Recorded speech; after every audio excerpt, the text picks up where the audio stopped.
Hey, welcome back to physics. Here we're starting module number 4. Okay, module 4. We just finished module 3 and we talked about horizontal acceleration. We learned that there are 3 kinematic equations that we can use to help determine acceleration, initial final velocity, time, and distance. Those 5 variables can mix together in 3 formulas, and we can figure out all kinds of cool things as far as horizontal acceleration goes. What we're going to do in module 4 is we're going to take all those equations and we're going to turn them vertical. And we're going to make everything go up and down this way. And I got to tell you right now, there's no way that we can talk about vertical acceleration without talking about the nearest and dearest friend that you've had since a little kid you were when you first tried walking and you're falling over, hit the floor. Gravity, okay?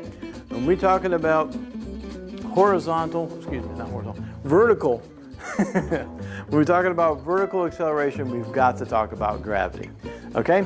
But there's been this little misconception that's been going on, and that misconception is, and you might have even heard this before, that everything on the planet, everything on our Earth here, if you drop it, everything falls at the same rate. So in other words, if I take 2 objects and I drop them, they'll both fall at the same rate, both hit the floor at the same time.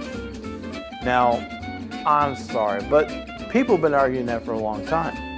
I mean, you mean to tell me that if I take this piece of paper and I take this book, which is well over 1,000 of these pages, not including the extra thick hardcover on the outside, which is probably another 50 or 80 pages crammed and squeezed into making hard covers, cardboard. You mean to tell me if I drop this book and this paper, they're going to hit the ground at the same time? Come on, right? Come on. You know that's not true, right? Let's figure this out, because we've got to figure that out first before we talk about gravity. So, if we take this, and we take our book, we take our paper, and you can see the floor there. Here we go. Ready? 1, 2, 3. Wow. No competition, right? No surprise there, right? You knew that that was going to hit the book was going to hit the floor first, right? No surprise. Now, the question is why? Why did the paper go, take a long ride down? It's because of the air, right?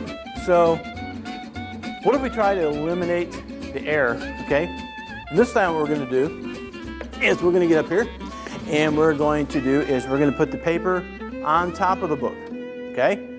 That way the book's kind of pushing the air out of the way, and maybe we'll see what happens, right? Now, what do you think is going to happen? Do you think the paper's going to go down with the book and fall at the same rate? Do you think the paper's going to fly off? Here we go. Ready? 1, 2, 3. Whoa, it goes down with the book. Now, that may not be entirely fair, okay? That might not be entirely fair, because what happens, if you ever get a chance to study a little bit of aerodynamics, the air comes up past the book, goes around the edge, and it does this thing called spoiling. The air comes up and it starts to curl back behind the flat surface. After it's passed by, the air wants to fill in back behind after the book is gone. So the air bends and curls back, and it creates this little spiral, which is called spoiling. So that might have actually what kept our paper on there. So what we need to do is not change the mass of the paper, but we need to have it not exactly be catching on the air. So by wadding up the paper here, we are not changing the mass of the paper, right? It's the same amount of paper there was a minute ago. So we're going to squeeze this down, nice and tight, like that. And now we're going to take our book, we take our piece of paper, and our book, and here we go. Ready? 1, 2, 3. They both hit at the same time. So what did we learn?